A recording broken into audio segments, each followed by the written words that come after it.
নমস্কার বন্ধুরা, আজকে আমাদের ভিডিও সেশনে আপনাদের প্রত্যেককে স্বাগত জানাচ্ছি। আজকে ভিডিও সেশনে যে আলোচ্য বিষয় সেটি হচ্ছে national council for hotel management joint entrance examination 2024 এই বিষয় নিয়ে আমরা আলোচনা করব। ন্যাশনাল টেস্টিং এজেন্সি, আপনারা জানেন যে ন্যাশনাল টেস্টিং এজেন্সি প্রতি বছর কন্ডাক্ট করে থাকে এই national council of hotel management joint entrance examination, যেটিকে বলা হয় NCHM-JEE 2024 এবছর হতে চলেছে for admission to the BSc hospitality and hotel administration course. এই কোর্সটি আপনারা 10+2 এ যারা পাস করেছেন আগে বা এই বছরে যারা অ্যাপিয়ার করছেন 10+2 এর পরীক্ষা দেওয়ার জন্য যে কোনো ব্রাঞ্চ থেকে, অর্থাৎ আর্টস, কমার্স বা সায়েন্স, যে কোনো ব্রাঞ্চ থেকে উইথ ইংলিশটাকেও আপনার ইলেকটিভ সাবজেক্ট বা মেন সাবজেক্ট হিসেবে থাকতে হবে, এবং সেটা থাকলে আপনারা এই কোর্সের জন্য অ্যাপ্লাই করতে পারবেন এবং এই জয়েন্ট এন্ট্রান্স এক্সামিনেশনে বসতে পারবেন। এর দ্বারাতে আপনাদের national council for hotel management and catering technology যে একাডেমিক ইয়ার 2024-25 এ এটা কম্পিউটার বেসড একটা টেস্ট হবে।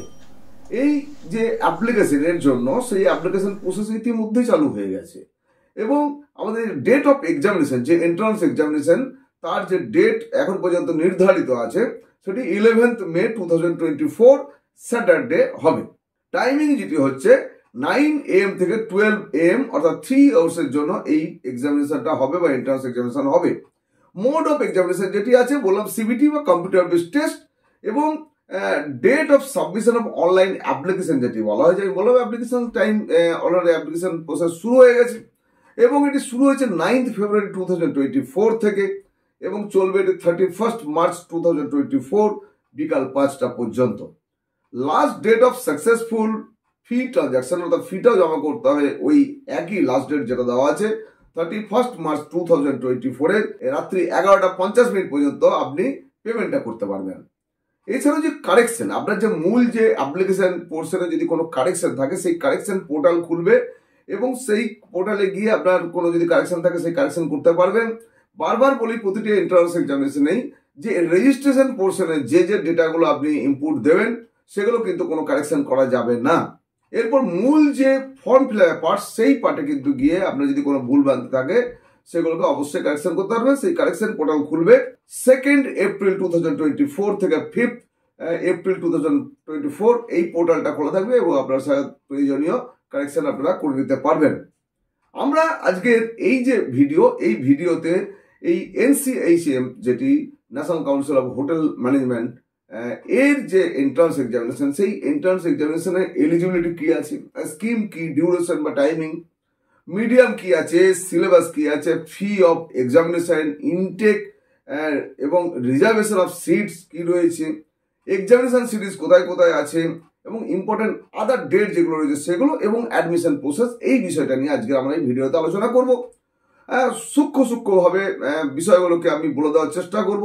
আপনারা ভিডিওটা দেখবেন, নতুন যারা দেখছেন তাদেরকে বলবো আমাদের চ্যানেলকে সাবস্ক্রাইব করে রাখুন এবং বেল আইকনে ক্লিক করে নোটিফিকেশন ফর অল করে রাখুন। এডু হেলথ দুর্গাপুর পক্ষ থেকে আপনাদের জন্য একটা সুবিধা রাখা হয়েছে, ছাত্রছাত্রী যারা রয়েছেন ইন্টারেস্টেড তাদের জন্য সুবিধা রাখা হয়েছে। আমাদের এই চ্যানেলে একমাত্র কন্ট্যাক্ট নাম্বার এবং হোয়াটসঅ্যাপ নাম্বার দেওয়া থাকে, সুতরাং আপনাদের যে কোনো ডাউট থাকে অবশ্যই হোয়াটসঅ্যাপ করতে পারেন অথবা আপনারা ইউটিউবে কমেন্ট বক্সে গিয়ে লিখবেন, আমি আপনাদের অ্যান্সার দেবো। এছাড়াও প্রয়োজনীয় বিষয় হচ্ছে যে আপনি যদি কথা বলতে চান তাহলে সরাসরি আমাকে ফোন নাম্বারে কল করবেন এবং এই ফোন নাম্বার আমার এই যে ভিডিও চলবে সেই স্ক্রিনে অবশ্যই আপনারা পেয়ে যাবেন, সেখান থেকে নোট ডাউন করতে পারবেন। চলুন আজকে আমরা এই বিষয়গুলো পুরোটা একবার দেখে নিই। এই কোর্সটি করার জন্য আপনারা যে অ্যাপ্লিকেশন করবেন সেই অ্যাপ্লিকেশনের জন্য একটা ফিস জমা করতে হবে। যে ফিস দিয়ে আছে জেনারেল ইউআর অর্থাৎ আনরিজার্ভ যারা general, OBC, NCL as per central list, অর্থাৎ ওবিসি এনসিএল যারা হবে তাদের সেন্ট্রাল লিস্টে কিন্তু থাকতে হবে, তাদের জন্য ফিস রাখা হয়েছে 1000 টাকা। জেনারেল ইডব্লিউএস তাদের জন্য 700 টাকা। Schedule caste and schedule tribe যারা আছেন এবং পিডব্লিউডি ক্যান্ডিডেট তাদের জন্য 450 টাকা। থার্ড জেন্ডার তাদের জন্য 450 টাকা। এই ফিস আপনারা অনলাইনে পেমেন্ট করতে পারবেন, ডেবিট কার্ড, ক্রেডিট কার্ড বা অনলাইনে নেট ব্যাংকিং করতে পারবেন এবং ইউপিআই দিয়ে আপনারা এখানে পেমেন্ট করতে পারবেন। আপনারা এই যে NSHM-JEE 2024 যারা বসবেন এটাতে যারা কোয়ালিফাই করবেন এবং তাতে করে আপনাদের র্যাঙ্ক আসবে, সেই র্যাঙ্ক দিয়ে সারা ভারতবর্ষে আপনারা 21টি সেন্ট্রাল ইনস্টিটিউট রয়েছে, সেখানে ভর্তি হওয়ার সুযোগ পাবেন। এছাড়াও 30টি স্টেট গভর্নমেন্ট ইনস্টিটিউট আছে যেগুলোতে আপনারা ভর্তি হওয়ার সুযোগ পাবেন। এবং এই ইনস্টিটিউটগুলো সেন্ট্রাল এবং স্টেটের গভর্নমেন্টের যে ইনস্টিটিউট, সেগুলো যদি আপনারা চান্স পেয়ে যান, সেখানে খরচা আপনাদের অত্যন্ত কম হবে। এর সঙ্গে আপনাদের প্রচুর প্রাইভেট কলেজ রয়েছে যেখানে আপনারা ভর্তি হতে পারবেন বিভিন্ন প্রদেশে, এবং আমাদের রাজ্য ওয়েস্ট বেঙ্গলেও রয়েছে। সুতরাং আপনারা চাইলে সেখান থেকেও কোর্স করতে পারবেন। এলিজিবিলিটি ক্রাইটেরিয়ার মধ্যে আপনাদের বলেছি যে বলা হয় যে candidate should have pass 10+2 system of senior secondary examination, its equivalent with English as one of the subject from a recognized educational board. আপনারা যে কোনো ব্রাঞ্চ থেকে পাস করলে এখানে অ্যাপ্লাই করতে পারবেন, এবং উল্লেখযোগ্য যে আপনারা ন্যাশনাল ওপেন স্কুল সেখান থেকে যদি পাস করে থাকেন তাতেও আপনারা অ্যাপ্লাই করতে পারবেন। এছাড়াও স্টেট লেভেলে যে সমস্ত ওপেন স্কুলগুলো আছে সেখান থেকে পাস করলেও কিন্তু আপনারা এই কোর্সের জন্য এলিজিবিলিটি থাকছে আপনাদের, বা অ্যাপ্লাই করতে পারবেন। আপনাদের এখানে এজের কোনো আপার এজ লিমিট নেই। আপনাদেরকে এবছর যারা পরীক্ষা দেবেন তাদেরকে বাই 30 সেপ্টেম্বর 2024 আপনাদের 10+2 এর রেজাল্ট বেরিয়ে যাবে, এবং সেই রেজাল্টকে সাবমিট করতে হবে। এর মধ্যে সাবমিশন না হয়, যদি কোনো কারণে আপনার 10+2 এর রেজাল্ট বেরোতে দেরি হয়ে যায়, তাহলে সেক্ষেত্রে কিন্তু আপনার ক্যান্ডিডেটস ক্যান্সেল হয়ে যাবে। বিএসসি হসপিটালিটি অ্যান্ড হোটেল অ্যাডমিনিস্ট্রেশনের যে কোর্স, সেটি 3 ইয়ার্স কোর্স এবং 6টি সেমিস্টারে ভাগ থাকবে। স্কিম অফ এক্সামিনেশন যেটি দেওয়া আছে এবং প্যাটার্ন অফ এক্সামিনেশন যেটি দেওয়া আছে, এখানে নিউমেরিক্যাল অ্যাবিলিটি এবং অ্যানালিটিক্যাল অ্যাপটিটিউড সেটি 30 কোশ্চেন থাকবে। রিজনিং অ্যান্ড লজিক্যাল ডিডাকশন যেটি থাকবে 30টি থাকবে। জেনারেল নলেজ এবং কারেন্ট অ্যাফেয়ার্স সেখানে থাকবে 30টি। ইংলিশ ল্যাঙ্গুয়েজে থাকবে 60টি। অ্যাপটিটিউড অফ সার্ভিস সেক্টর সেখানে থাকবে 50টি। মোট 200টি কোশ্চেন থাকবে। এখানে বলা হয়েছে the medium of question paper shall be in English and Hindi only. এখানে কিন্তু ইংলিশ এবং হিন্দি ছাড়া অন্য কোনো ভাষায় আপনি এই প্রশ্নপত্র পাবেন না। Option of medium of question paper should be carefully chosen by the candidate while filling the application form online. আপনারা অনলাইনে যখন ফর্ম ফিল আপ করবেন তখন আপনাকে কিন্তু কোন মিডিয়ামের আপনি ফর্ম চাইছেন, কোশ্চেন চাইছেন, সেটা কিন্তু আপনাকে টিক দিয়ে দিতে হবে। For option once exercise can not be change. আপনি হিন্দি দিলেন, পরবর্তীকালে ভাবছেন আপনি ইংলিশ করবেন, সেটা কিন্তু আর করা যাবে না। সুতরাং সুচিন্তিত হবে ডিসিশন নিয়ে তারপরে আপনি ঠিক করবেন। In case of any ambiguity, কোনো যদি বিতর্ক তৈরি হয় এই নিয়ে, in transaction construction of questions in the examination, English version যেটা থাকবে সেটাকেই ফাইনাল ধরা হবে। অনেক সময় হয় যে প্রাদেশিক যা ভাষা, সেই ভাষার কোশ্চেনের সঙ্গে ইংলিশের কিছু ফারাক দেখা যায় ভাষাগতভাবে, সেইখানে কিন্তু ইংলিশটাকেই ধরা হবে যে সেটাই ঠিক। ইচ কোশ্চেন ক্যারিজ 4 মার্কস, এক একটাতে 4 মার্কস করে থাকবে, এবং প্রত্যেকটা কোশ্চেনের জন্য কারেক্ট রেসপন্স 4 নম্বর করে পাচ্ছে। 4টে করে আপনাদের যেমন অপশন থাকবে, এবং একটাই কারেক্ট অ্যান্সার হবে, এবং সেখানে আপনাকে 4 নম্বর দেওয়া হবে ঠিক হলে। আর বলছে ফর ইচ ইনকারেক্ট রেসপন্স, এখানে 1 মার্ক আপনার ডিডাকশন হয়ে যাবে বা নেগেটিভ হবে। অর্থাৎ এটি +4 -1 প্যাটার্নের পরীক্ষা হবে। সুতরাং রাইট হলে +4, আর ভুল হলে সেখানে -1। কিন্তু যদি আপনি কোনো রেসপন্স না করেন সেক্ষেত্রে সেটা 0 হবে, সেখানে কিন্তু কোনো নেগেটিভ মার্কিং হবে না। এই কোর্সটি করতে গেলে আরেকটি উল্লেখযোগ্য বিষয় আছে যে ক্যান্ডিডেটকে যে ফিজিক্যালি ফিট হতে হবে। অর্থাৎ এখানে যখন আপনি অ্যাডমিশন নেবেন, অর্থাৎ এই পরীক্ষা দিলেন, পরীক্ষা দেওয়ার সময় কিছু লাগবে না, বাট আপনি যখন অ্যাডমিশন প্রসেসে যাবেন সেই সময় আপনাকে একটা ফিটনেস সার্টিফিকেট নিতে হবে, এবং সেটা নিতে হবে একজন MBBS বা তার উপরে যে কোনো ডক্টর, তাদের কাছ থেকে সার্টিফিকেট নিতে হবে, এবং নির্দিষ্ট ফরম্যাটে সার্টিফিকেট নিতে হবে। সেটাও এখান থেকে সার্টিফিকেটের ফরম্যাট আপনারা পেয়ে যাবেন সাইট থেকে। সেই ফরম্যাট দিয়ে আপনাদেরকে মেডিকেলের যে ফিটনেস সার্টিফিকেট সেটা আপনাকে ওখানে প্রডিউস করতে হবে। সরকারি নিয়ম অনুযায়ী যে রিজার্ভেশন রাখা হয়েছে, 15% সিট থাকবে এসসির জন্য, 7.5% থাকছে এসটির জন্য, 27% সিট থাকবে ওবিসি NCL ক্যান্ডিডেটদের জন্য, এবং 10% থাকবে জেনারেল EWS তার জন্য। আপনারা জানেন জেনারেলে যা সিট থাকবে তার 10% EWS ক্যান্ডিডেটদের জন্য এখানে রিজার্ভ থাকবে। Choice of সিটিজ for examination centre, এই ক্ষেত্রে ক্যান্ডিডেটকে যখন ফর্ম ফিল আপ করবেন তখন আপনাকে পরপর 1, 2, 3, 4 করে 4টি সেন্টার চয়েস দিতে হবে। এই 4টি সেন্টারের মধ্যে প্রথম সেন্টারে হচ্ছে আপনার সিট দেওয়ার ব্যবস্থা করা হবে। কোনো কারণবশত প্রথম সেন্টারে অধিক ক্যান্ডিডেট হয়ে যাওয়ার জন্য বা খুব কম ক্যান্ডিডেট হয়ে যাওয়ার জন্য ক্যান্সেল হতে পারে। সেই ক্ষেত্রে সেকেন্ড, থার্ড বা ফোর্থ যে সিটিস দিচ্ছেন বা সেন্টার দিচ্ছেন সেখানে আপনার সিট পড়তে পারে। তবে ম্যাক্সিমাম ক্ষেত্রে আপনি যেটা প্রথম চয়েস দেন সেখানেই আপনার সিট পড়ার সম্ভাবনা বেশি থাকে।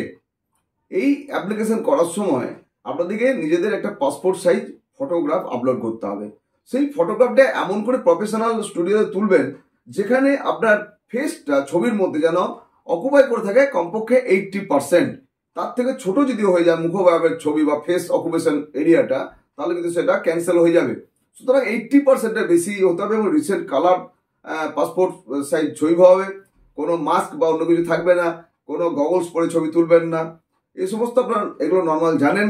জেপিজি ফরম্যাটে আপনার এটাকে আপলোড করবেন এবং সেই ছবির যে সাইজ দেওয়া হয়েছে 10 KB থেকে 200 KBর মধ্যে আপনারা আপলোড করবেন। এছাড়াও আপনাকে একটা সিগনেচারও স্ক্যান করে আপলোড করতে হবে।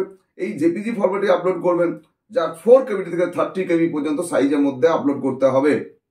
আপনারা যখন ফর্ম ফিল আপ করতে যাবেন বা কোনো সেন্টারে গিয়ে করলে কোনো অসুবিধা নেই, বাড়িতে যদি করেন তাহলে আপনাকে দেখে নিতে হবে আপনার ইন্টারনেট কানেকশন যেন ঠিকঠাক থাকে।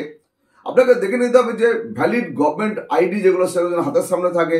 ডেট অফ বার্থে যখন ডকুমেন্ট মানে ক্লাস 10-এ যেটা আছে সেটাকে ঠিকঠাক করে লিখে রেখে দেবেন।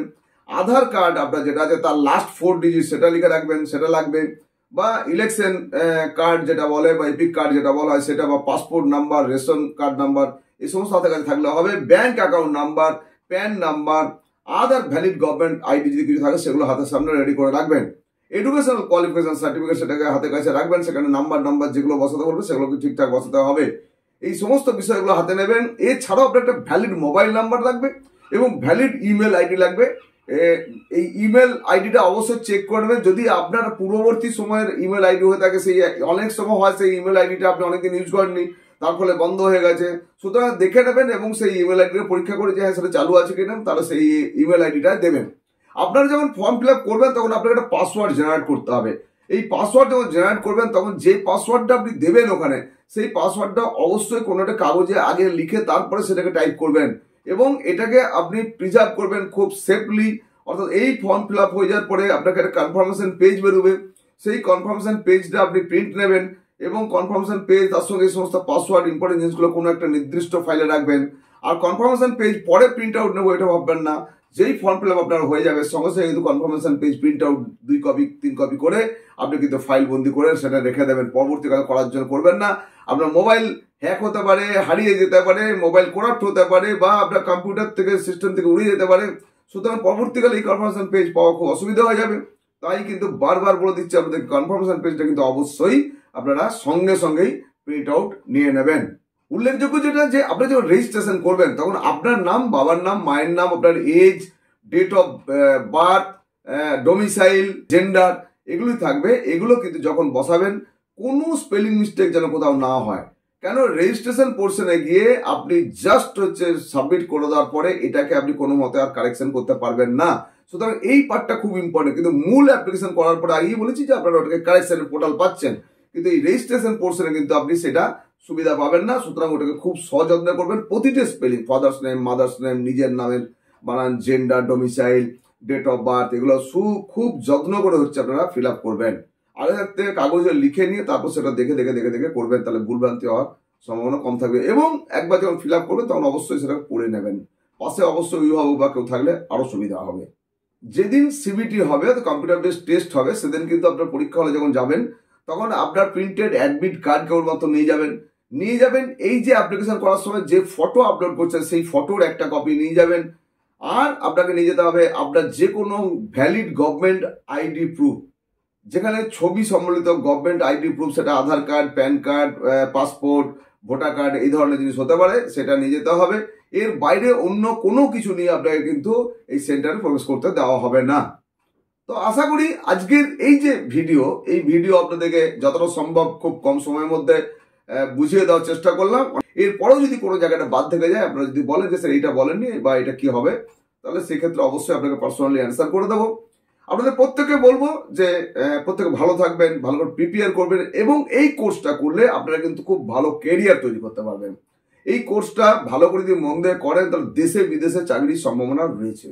বড় বড় হোটেল রিসোর্টে যেমন চাকরি হবে, এয়ারপোর্টে এয়ারবাসে চাকরি হতে পারে, বিভিন্ন দেশে বিদেশে প্রচুর চাকরির সম্ভাবনা। এই কোর্সটা ভারতবর্ষের মতো দেশে অত্যন্ত গুরুত্বপূর্ণ এবং সুন্দর একটি কোর্স। তাই যাদের ইন্টারেস্ট আছে তারা দেরি না করে অ্যাপ্লিকেশন করুন, আর অপেক্ষা করুন এই বিষয়ের ওপরে আরো অন্যান্য বিষয়ের ওপরে নতুন নতুন ভিডিওর জন্য। সবাই ভালো থাকুন, সবাইকে নমস্কার, ধন্যবাদ জানিয়ে আজকে এই ভিডিও এপিসোড শেষ করছি। ধন্যবাদ।